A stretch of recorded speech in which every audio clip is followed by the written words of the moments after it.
everyone. I'm here today with Tamara Myles, and we are going to be talking about productivity, something that I think we all need a little more of in our lives, especially today with all the Zoom meetings happening and school online and teaching online, learning online, where if you're in Canada, you're probably familiar with 9 a.m. to 5 p.m. Working and then it being dark outside. So let's talk to Tamara about being productive. She is the expert. She helps organizations design systems and create cultures that enable individuals and teams to thrive. She's the author of The Secret to Peak Productivity, a simple guide to reaching your personal best. She's also an international speaker, and her clients include Unilever, Microsoft, Google, Best Buy, and her work has been featured in USA Today, the Boston Globe, and Success Magazine, among many others. So, Tamara, I want to ask you first, you have 3 kids. What have you been doing, not to be productive right now, but what have you been doing for fun these days? Well, funny you ask that because we just got a brand new puppy, and she arrived on Tuesday, so just a couple days ago. Today is Friday, so she arrived Tuesday. She's this tiny little thing. We have a big dog, a golden doodle, who's about 60 pounds, and then we got this little Havapoo, and she's 3.5 pounds, and she is so cute, and it's been such a joy. She just has filled our home with joy and love, and so that's what we're having so much fun with her. Oh, that's amazing. That's awesome. All right, so productivity. What does it mean? I'm assuming you're still doing the corporate training in productivity. Mhm. So what does that mean for our audience members who don't really know what that scene would look like? What does it mean to be a trainer in productivity? So, well, it has completely kind of been reinvented for COVID era, but basically, productivity is about getting the most important things done. A huge misconception when people think about time management or productivity is that you can learn how to do things faster or that you can learn how to do more things in less time. And so they read a productivity book thinking, oh, I can do more things in less time. And really, real productivity and time management is about doing the most important things in the time that you have, because I know that we always have multiple things competing for our time and attention, much more than we have time for. We have things we want to do, we have things we have to do, we have things that others want us to do. And so it's about choosing the right things at the right times. And so the more you practice these skills, the better you get at aligning the things that you do with your values and goals. Yeah, and I think a lot of people will relate to that. I mean, I used to wake up in the morning and I would go to my phone and it would almost dictate my day. Mm-hmm. Because even if I had in mind something I wanted to do, if my phone popped up this, then I'd end up doing it, and then two hours is gone. So I'm relieved to hear you say too that this is a skill that can be learned. So my next question would be, how do you go about teaching that? And could you share with us one testimony of an amazing transformation that you've seen, whether it's in a company or an individual, when you've worked with them, and how that looked from beginning to end? Sure. So there's multiple different productivity models out there. The one I teach and work with is the one I developed, which is the peak productivity pyramid, which is what I wrote my book, The Secret to Peak Productivity, about. And so what I did was I took a lot of the existing theories and models out there, and then also my work, many years, I've been doing this for 15 years now with clients, and I created my own system based on what I saw was working well with them. And I based it on Maslow's hierarchy of needs. So it's a hierarchical approach to productivity. And so the 5 levels are being good at physical organization. So paper management, filing system, and it doesn't, there's no one size fits all approach, but basically it means you need to have some level of organization in your life so that you can find what you need when you need it, so that you're not wasting time. And also there's a lot of studies linking your workspace with your ability to focus. And so a very cluttered workspace impedes your ability to focus. And so that's kind of where we start. And also the reason why I like like to start there, whereas many time management and productivity systems start with defining your goals and values.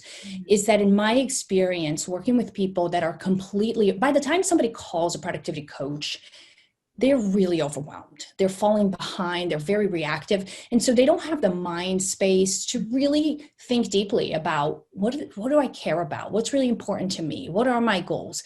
And so I don't want to put that huge task on their to-do list. It's easier to start with something external, like let's organize. And so through the process of that, you start creating upward spirals of, oh, that felt really good. It leads to well-being. It leads to more motivation. And so that's why I really intentionally designed my process that way. So we start with physical organization, then electronic organization, which includes everything from just organizing your files on a computer, but mostly the bombardment of emails and notifications and like how to deal with those things, right? So that it's not all consuming. Like you said, from the moment you wake up and check your phone, your day is gone.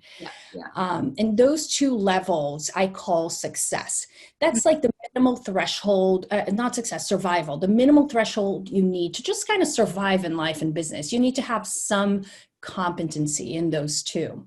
Then the third level is what's typically more thought of when you think of productivity, which is really about time management, learning the skills and the techniques to manage your time and, you know, your calendar, your to-do list, your planning process, kind of all that is involved in time management.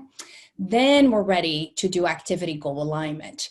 You've created a lot more space in your mind, in your life, and now you can start thinking about what are my goals? How do I align what I do every day to my goals to make sure that I'm making progress in significant and meaningful ways? Those next two levels are success. So the first two survive. Now you start really kind of achieving success. And then at the top of my pyramid is a level that I call possibility. And that's typically a level that, you know, by the time you've done the work on the first four levels, my clients usually have about an extra 2 hours a week that they find in their time just because they're being so much more effective and efficient. And so it's about, okay, productivity for productivity's sake is not enough. What do you do with that extra time? How do you continue to lead a really meaningful life?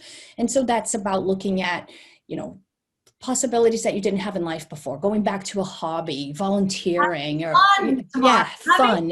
Exactly what I'm always saying. What would you do with your day if you had 20 more minutes? How about 2 hours? Exactly. Right. And most people are like, oh, I go play with my dog, or I'd spend more time with my wife, or I'd go on this. And it's always something enjoyable that is the pleasure in life, right? Right. Exactly. Oh, go ahead. Yeah. So that's the model that I follow. And then, you know, obviously within each level, there's many different techniques that I teach.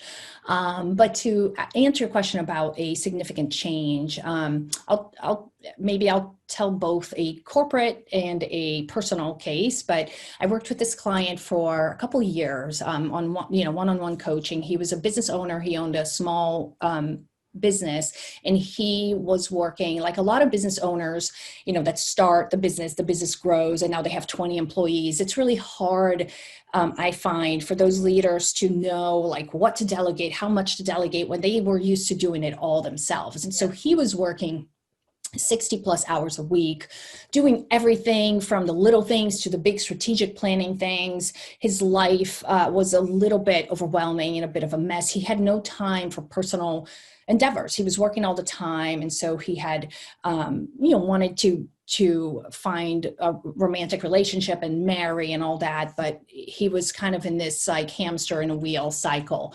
And we started working together, and he started making some progress. And about 9 months into our work together, he went from working the 60 hours a week to 50 hours a week, and then 40, and then 30. So by the time we finished working together, he was working 30 hours a week. He was doing a great job delegating.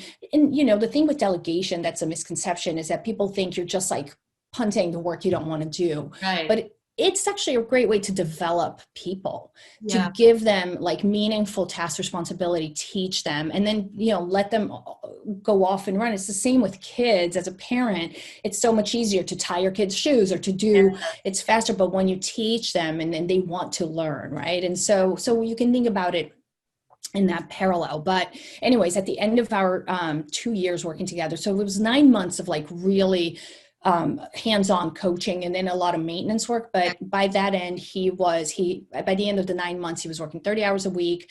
His team didn't really know because he was still doing the most important things, but they were all flourishing and developing. But he had met the woman he ended up marrying.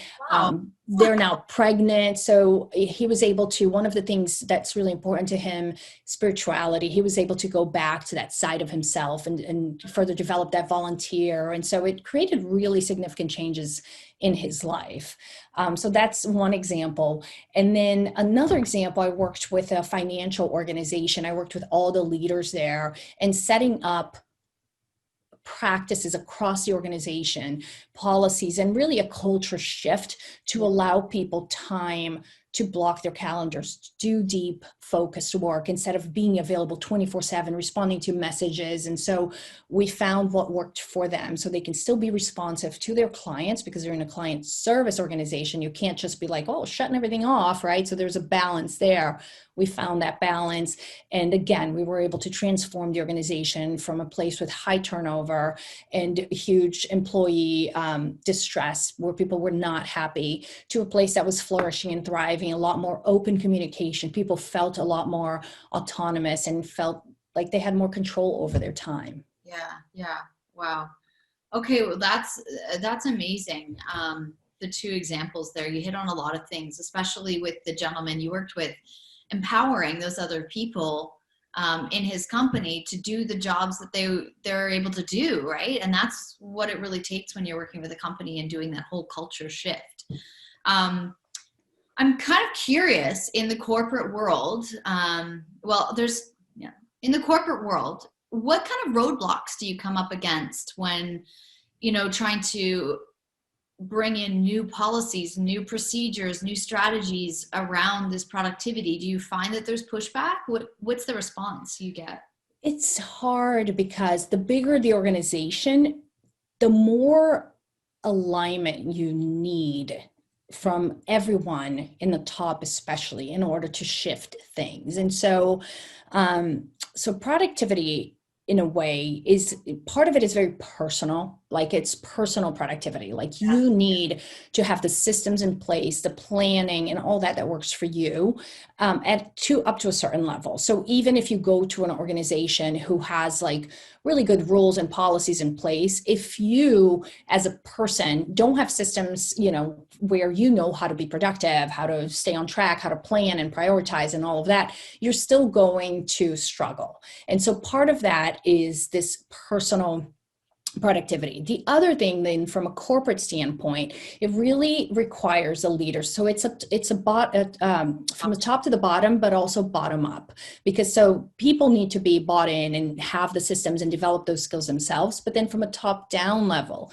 we need leaders who are really committed to making these changes, to give people the tools they need and the space they need to be at their best, because people want to work hard. People, they yearn for learning and growth and opportunity, right? And so it's like you just kind of have to remove these roadblocks so they can show up at their best. And so what I've been doing a lot now is going a little bit more upstream. So with the individuals, I still do a lot of like productivity coaching and teach them, techniques that work for them. But when I work with organizations, the numbers are terrible now. If you look at like productivity numbers, engagement numbers, burnout, it was already bad. And then COVID hit and, really got like, people are really struggling now.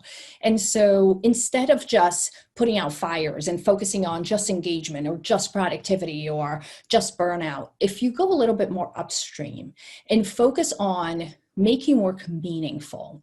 So what we found in our research is that when leaders make work meaningful, and there's, we can talk about what that means in a little bit, but when they do that and they go upstream and they focus on that, all these other problems they don't disappear, but they get much better, right? So you get people that are much more engaged, much more productive. You're putting their best selves forward. They want to produce well, they want to work together, they want to do teamwork. And so they are more engaged and more productive. So it's just a matter of helping leaders see a little bit of a more proactive, less reactive, more upstream approach to all these other problems. Right. So what would you say makes work more meaningful? That's the big question then, right? Like what Yeah. gets all these results, these outcomes? So my partner and I did some research this last summer. So right when COVID hit, we were all set to do our research, and then COVID hit and we did it anyway. So we interviewed leaders in 12 organizations that are considered exemplars. So these are organizations that are getting recognized externally and internally by their own employees as doing a really great job of making work meaningful. And we interviewed them. Can you and give we analyzed. examples?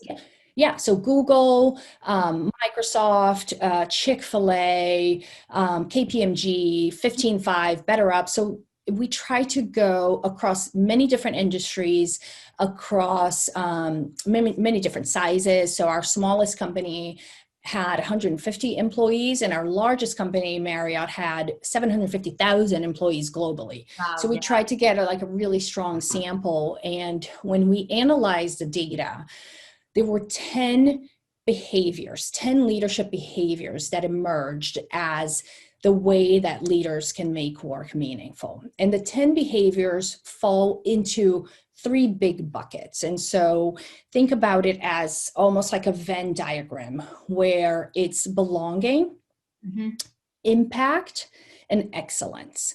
So when leaders create these organizations where people feel like they belong, they're part of a team. Some organizations make it feel like a family, others more like a team. There's no exact formula, but really people need to feel like they belong as they show up authentically as themselves. So encouraging people to show up authentically, make them feel accepted and like they belong is one bucket.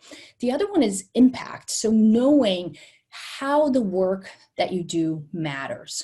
So it's really about tying the everyday work that you do back to the organization's purpose and knowing how you make an impact and always reminding your people about the impact that they have.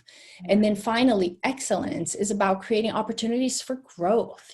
People really want to master things. They want to grow, they want to develop, they want to really show up and do good, do well, do a good job. And so it's just creating these opportunities for stretching them and just letting them flourish. And so at the intersection of these 3 buckets is where meaningful work lives.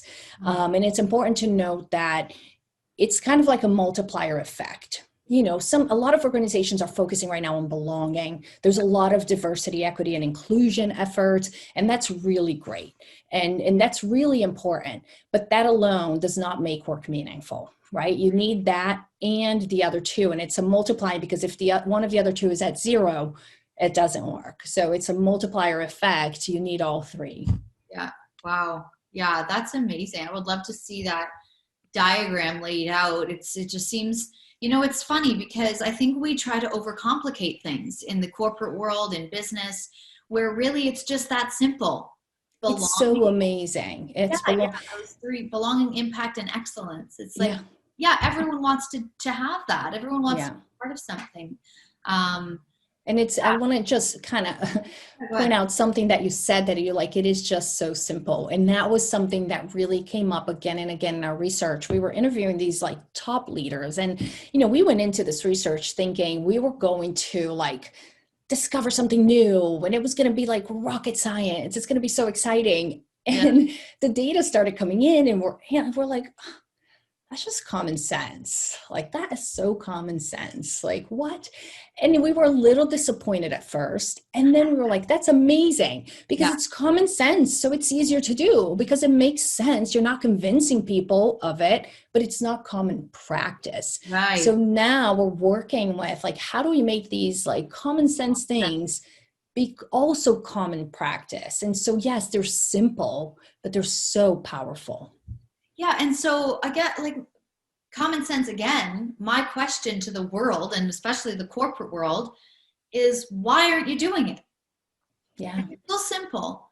If it's so, important, and you can see the outcomes being higher engagement and higher productivity in all your employees, and them feeling more purposeful and meaning in their lives, why do companies not do it? Is it financial? Is it because it costs? No, I will tell you why, because we heard a lot from, from the researchers in this field and practitioners that are out there in the world.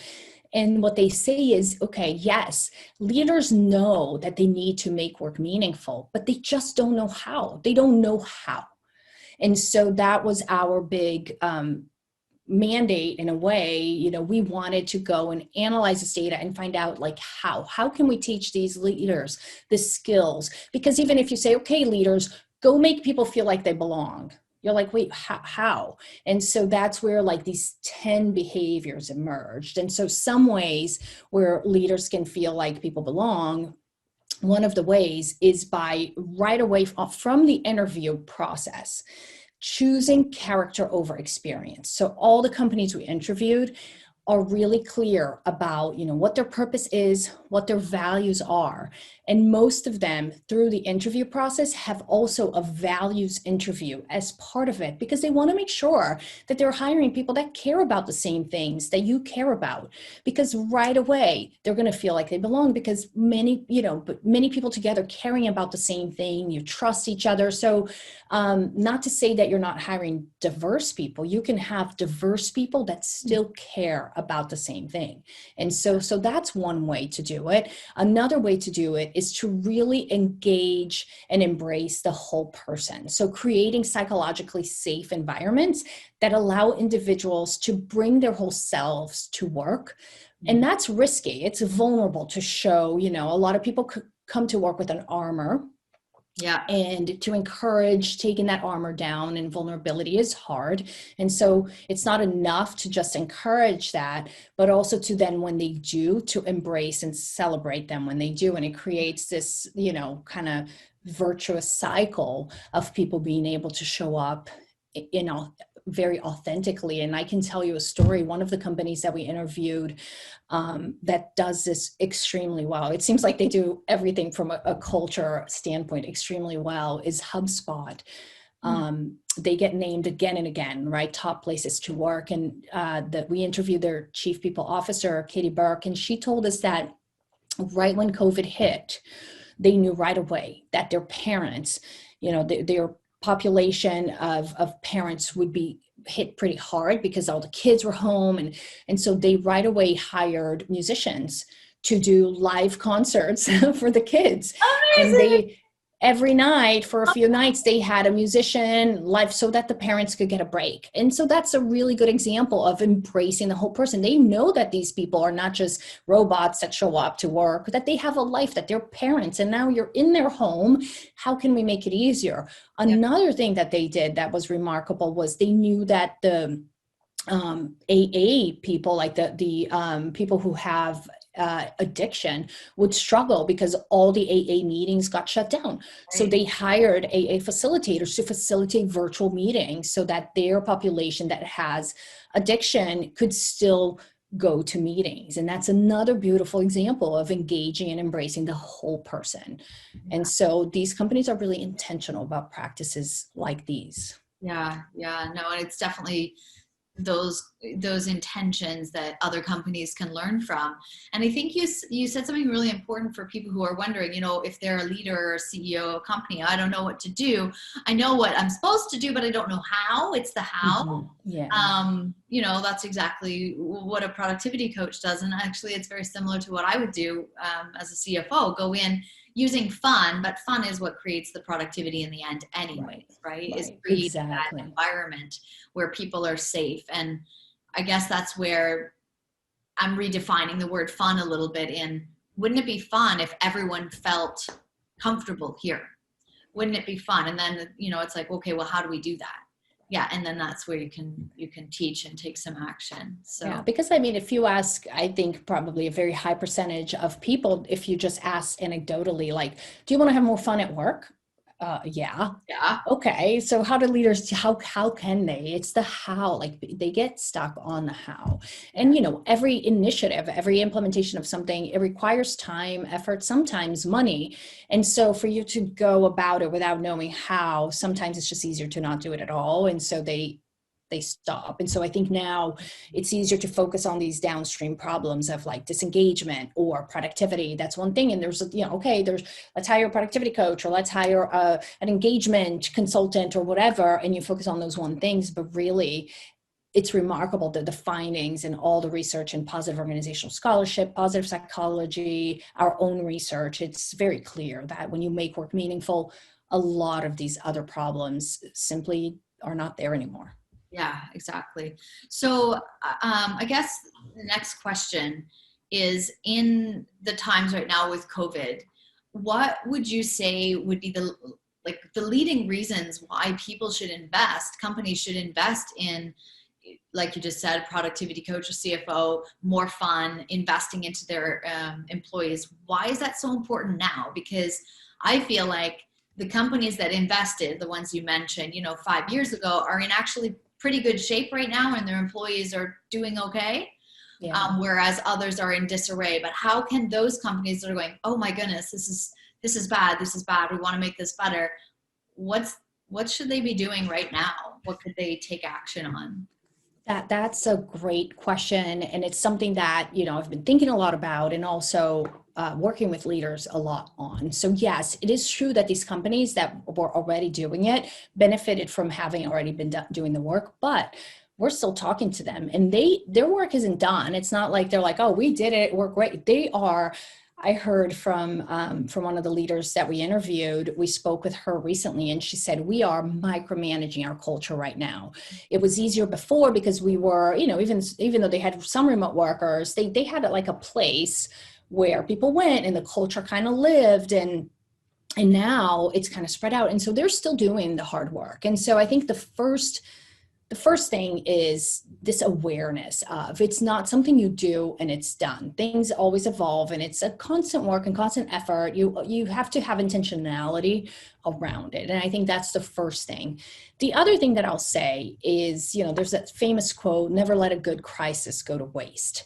And so, yes, I think, COVID it's just terrible, like that we were just the world stopped. We all had to work from home, cancel all the plans. There's been just so much suffering, and the numbers show it. Like burnout is at its highest, and productivity, even though a lot of the research supports that working from home increases productivity, most of that research pre-COVID was done on, with people who chose to work from home. And so it was a choice. And so they had more autonomy and more flexibility. If you look at the interviews now, which people that are forced to work from home while the kids are home, we're not working from home, really. We are at home working.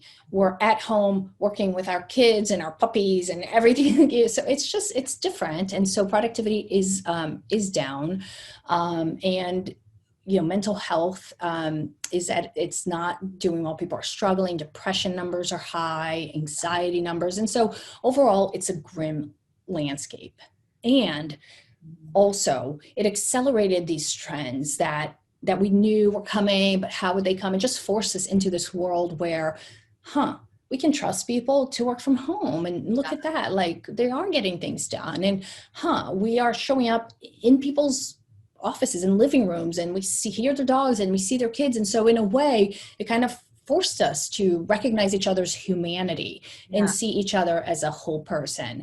And so I do think that one of the silver linings for leaders who want to seize this opportunity as a silver lining moment is to really capitalize on this kind of forced acceleration of making work more human, and really focusing on these three buckets of belonging, excellence, and impact to make work meaningful, because it's a process that already started. Like, we have to ask people, are you okay? How are you doing? Oh, your kid needs extra help today. That's fine. So we are already kind of doing that as a reaction. And once we go back to whatever normal looks, we can do it intentionally. Yeah.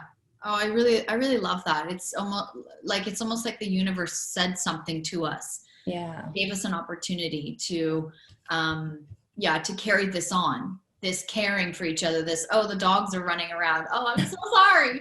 But it's Right. being okay. You know, I know another company in Michigan, Menlo Innovations, and it was, they made a massive change by inviting babies into their workplace because a woman who was a designer, you know, was stuck for daycare and her baby was, I think, 6 or 9 months old. And, you know, the CEO just said, why don't you just bring the baby? And she's like, what? To work? And ever since, they've had 21 babies go through there where the parents actually like cling their babies to them and they do the Yeah. work. And the clients don't swear and you know, they're very like good about everything, and it just changed the entire culture. So I think by having an open mind, like you're saying, those leaders really have a huge opportunity right now.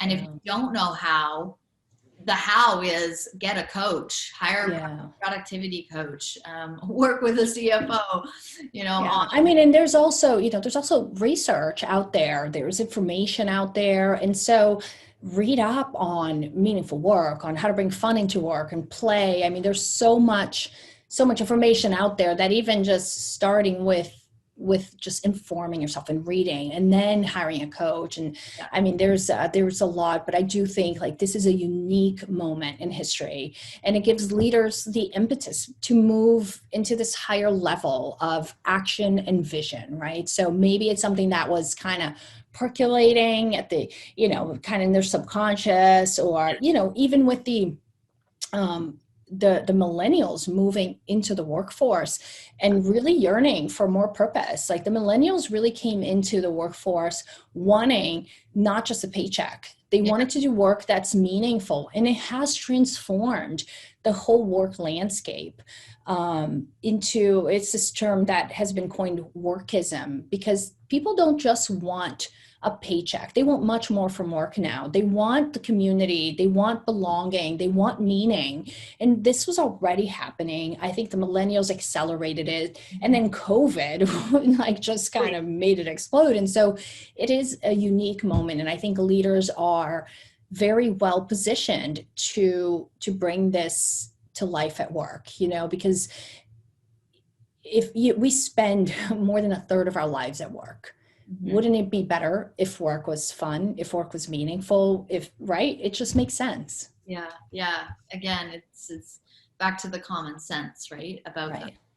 And I think just for those people out there, whether you're an owner of a company or working for a company, if you are feeling very down and full of anxiety, I would encourage those people to reach out to your boss, to be vulnerable, to be the beginning of that change where you're the one saying, you know, things aren't going so great. I kind of just need some time off, you know, or maybe it's not time off. Maybe it's just something different. I need something different. Can we brainstorm this?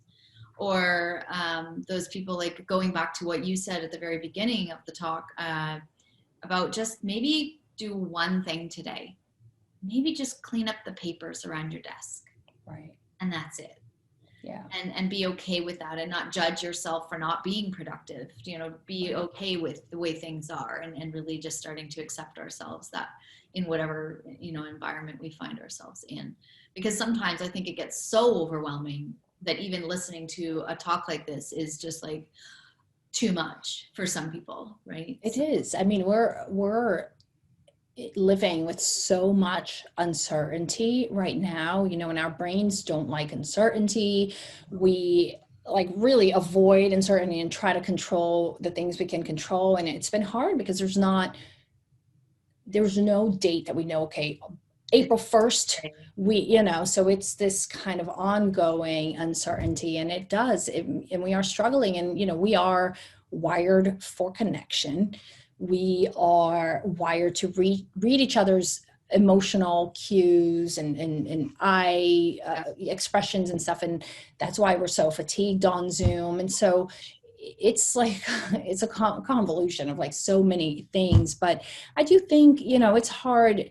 Something you said that stood out to me is like, as a person, can you go to your leader and say, I need help, or and that's a really hard thing to do when, unless the leaders are creating psychological safety at work so that the people can feel safe saying these things and taking those vulnerable risks, it is a hard thing to do. And so I encourage leaders to be vulnerable, to share that, where are they struggling? What do they not know? How can they help? You reach out for help, but also encourage people to talk to you more than ever. Frequency of communication is so important. So having the one-on-ones, and not just about work, like ask people, are you okay? How they really are. Yeah. And I think that's, again, a process of creating an environment where people actually feel like they're able to say something. And time and commitment from the leaders. And I think that's where the leaders are really called to lead. You have to be vulnerable. You have to talk about what's going on with you. And then those people also feel like they have like a psychologically safe place to speak up. Yeah, I mean, that was one of, the 10 behaviors that emerged from our study. One of them is this exact behavior of walking the talk. You can't tell your people, like, be vulnerable, and then you're not vulnerable. Like, you have to model the behavior for them, and they have to see you do it first, because, we all have huge BS detectors in our brain. And so if you're saying one thing and then doing something else, we know, and we won't trust you. And so this is a huge aspect of creating trust, and a huge aspect of making work meaningful. It's a necessary component of meaningful work. It's not sufficient, but it's necessary. Yeah, for sure. I just want to pivot. You said something. You said a crisis should never be wasted. So I want to ask you something a little more personal on that note. Can you reflect on your life where there's been a crisis, where it felt like you were falling apart and you weren't sure what was next? In your personal life, where you now can look back and see the meaning of it? Which example should I choose? Well, which time? Well, maybe pick the most recent. Yeah, I mean, I'm going to go with the COVID crisis. So I was in the middle of getting my master's degree at UPenn. And so it was an executive ed program so I live in Boston. So I was traveling to Pennsylvania. It was about every 3 weeks or so for immersion weekends, where we had class, all day, Friday, Saturday, Sunday, would fly home, get all these papers done in the research. So it was a crazy time in my life, because I also have my business that I was running and 3 kids and 2 dogs. And so it was a bit hectic, but I had committed to doing it. And, we had become really close as a class, and then COVID hit, and we were not able to finish our year together. We were not able to have a big graduation ceremony. My friend, who is now my business partner on this meaningful work venture, and I had decided to do the research together, and we were going to go interview all these leaders in person. And so we were excited about that, and that went away. So it was really hard, and it was sad to have to let that go. And I guess it was, I didn't have much choice, but I didn't have much choice in, like, I couldn't just decide to travel and go. So I didn't have choice in that, but there were some things that I could control. And so I did focus on those things. And so I looked for the silver linings was one thing. And I was like, okay, it is much easier to do it from home than to have to travel and make all these arrangements for carpools and all of that. So that was one thing. The other thing was, okay, because I'm not spending so much extra time traveling, my business, which I had kind of slowed down a bit, I could pick back up, because I wasn't, I do a lot of speaking, and I could do virtual speaking instead of traveling for speaking engagement. So that was something else. And then ultimately, on a really personal level, I was just able to really spend a lot more time with my kids. And so they were home, and I have 3 teenagers. It's not what they want to do, is not to be home with me, but it was nice. And we had a lot of really meaningful moments together, from just playing Scrabble to going on walks every day. We happen to live in a beautiful community that has a bunch of hiking trails, and we could get outside. And so, so there was a lot of positive that we found, that we hunted for those silver linings, and we found them. Yeah. Well, that's really, really important. And thank you for sharing that. I think that'll inspire a lot of people, and maybe a lot of people will relate to that as well. Yeah. All right, so we're going to wrap up. And before you go, I always like to do a fast round of questions. Okay. So it's just 2 minutes. I'm going to ask you questions and you can answer as fast as you can. All right.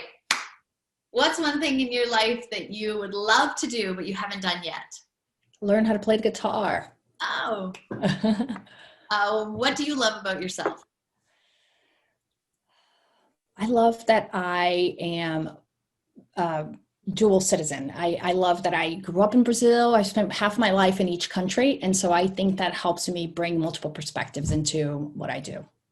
And naturally, Brazilian women are just gorgeous. Oh, thank you. All right. If you could relive one day of your life, which day would it be and why?